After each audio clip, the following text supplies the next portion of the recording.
બીજા દિવસે આપણે ચાલ્યા મયુરભાઈ ની જાન લઈને.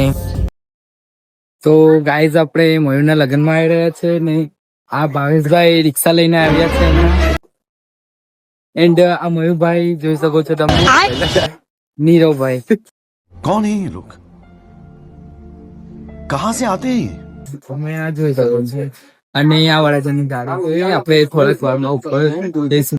અમે વડાજાની ગાડી પાસે જ ઉભેલા છે. જો ગાઈઝ તમે ગાઈઝ અમે જમવા જઈ રહ્યા છે. અમને ટાઈમ નથી મળ્યો.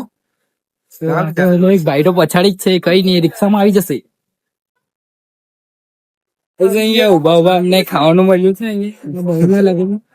હા વીરુભાઈ તમે જોઈ તો કોઈ તરુણ ઉભા ઉભા ખાડા છે અહીંયા. હવે તમે આગળ જો હવે આ નીરવ આટલી વેરાયટી આમાં તમને મળી છે ગાઈસ. હવે જાનનું જમવાનું તો બહુ મસ્ત હતું. હવે જમીને આપણે આવી ગયા પાછા નાચવા. આ છે મયુરના પપ્પા. તમે આગળ જોઈ શકો અમે નાચવાની બહુ મજા આવી.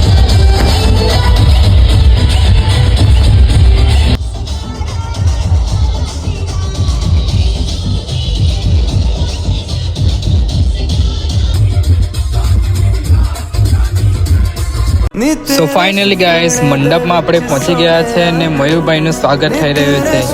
આ તમે આગળ જોઈ શકો છો. આ છે મયુરના સસુરજી. મયુરના લગ્ન પટાઈને પછી અમે જતા હતા તો હવે અમે ચાલ્યા પાછા વળીને. આ તરુણભાઈ જોવું નહીં બહુ હેરાન થઈ ગયેલો છે. એન્ડ તમે આ નીરુ ડાન્સર જોઈ શકો છો ગાઈસ. લગ્ન માંથી હવે ચાલ્યા અમે ઘરે.